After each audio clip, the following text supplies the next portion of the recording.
Assalamualaikum warahmatullahi wabarakatuh. Bismillahirrahmanirrahim. Pada kesempatan kali ini, kita akan melanjutkan kembali pembelajaran kelas 4, mata pelajaran tema 1, Indahnya Kebersamaan. Pada pembelajaran kali ini, materi yang akan kita bahas yaitu terkait dengan keberagaman dan mencari gagasan pokok atau ide pokok dan gagasan pendukung.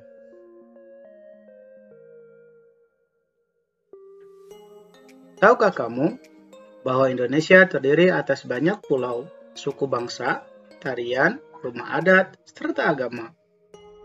Ayo kita cari tahu lebih jauh tentang keberagaman itu. Untuk lebih jelasnya terkait dengan keberagaman, simak dan dengarkan bacaan berikut ini. Pawai budaya. Pawai budaya sangat menarik bagi warga kampung Babakan. Pawai ini selalu menampilkan keberagaman budaya Indonesia. Udin dan teman-teman tidak pernah bosan menanti rombongan pawai lewat.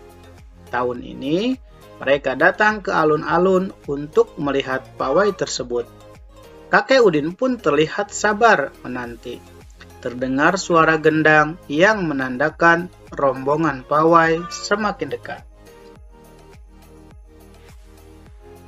Barisan pawai terdepan terlihat rombongan dari Maluku. Rombongan laki-laki mengenakan kemeja putih, jas merah, dan topi tinggi dengan hiasan keemasan. Rombongan perempuan mengenakan baju cele. Baju ini terdiri dari atasan putih berlengan panjang serta rok lebar merah. Langkah mereka diiringi oleh suara tifa, alat musik dari Maluku. Bunyinya seperti gendang, namun bentuknya lebih ramping dan panjang. Budaya Maluku sangat unik dan menarik. Budaya Bali terkenal karena bunyi musiknya yang berbeda. Rombongan dari Bali membunyikan alat musik daerahnya, cengceng namanya. Alat ini berbentuk seperti dua keping simbal yang terbuat dari logam. Nyaring bunyinya ketika kedua keping ini dipadukan.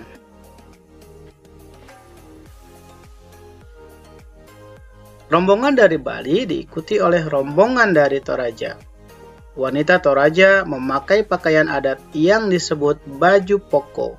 Rombongan laki-laki menggunakan pakaian adat yang disebut sepat talung buku. Rombongan Toraja membunyikan alat musik khas mereka. Pak Pompang namanya.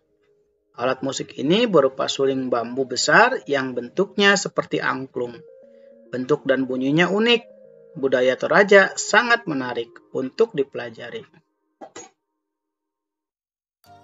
Asep dan teman-teman senang melihat pawai budaya. Selalu ada hal yang baru yang mereka perhatikan setiap tahun.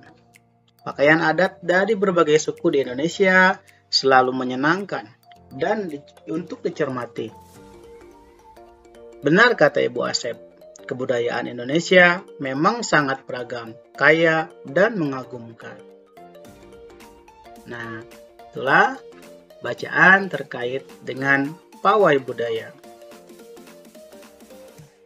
Anak-anak, setelah kalian mendengarkan dan menyimak bacaan di atas yang berjudul Pawai Budaya, sekarang kita akan cari tahu gagasan pokok dan gagasan pendukung dari bacaan tersebut.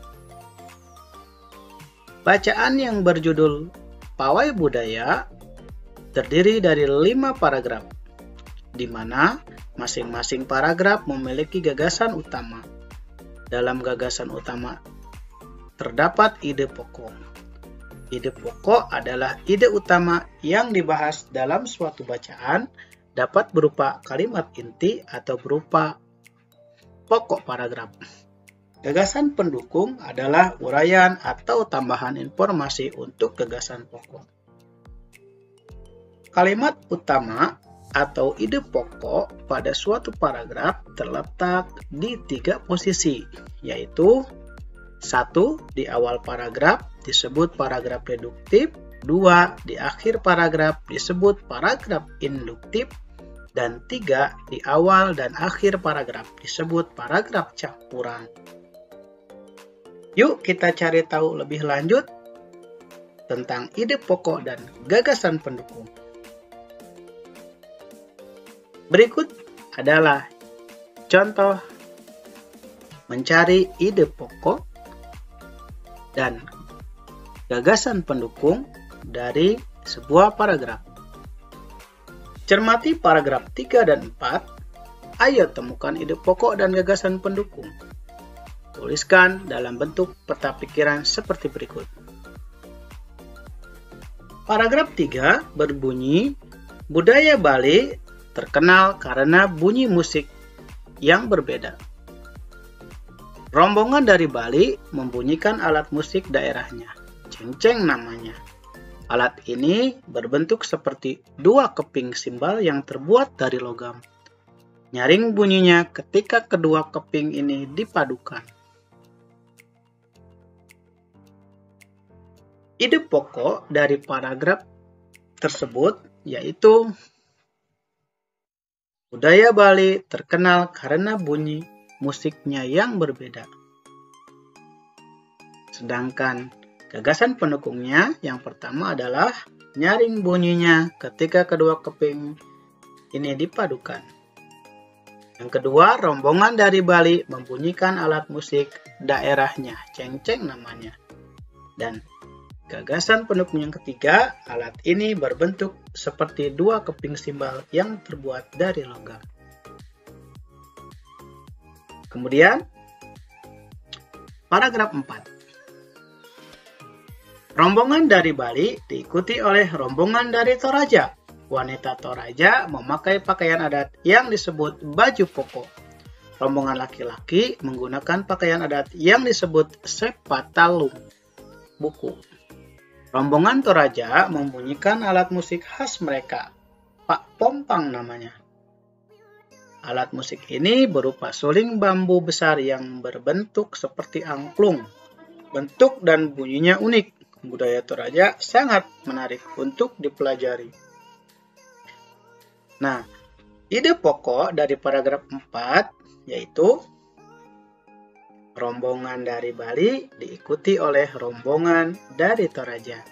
Sedangkan gagasan pendukungnya yaitu wanita Toraja memakai pakaian adat yang disebut baju pokok. Yang kedua, rombongan laki-laki menggunakan pakaian adat yang disebut sepa talung buku. Yang ketiga, rombongan Toraja membunyikan alat musik khas mereka, Pak Pong namanya. Yang keempat, alat musik ini berupa suling bambu besar yang berbentuk seperti angklung.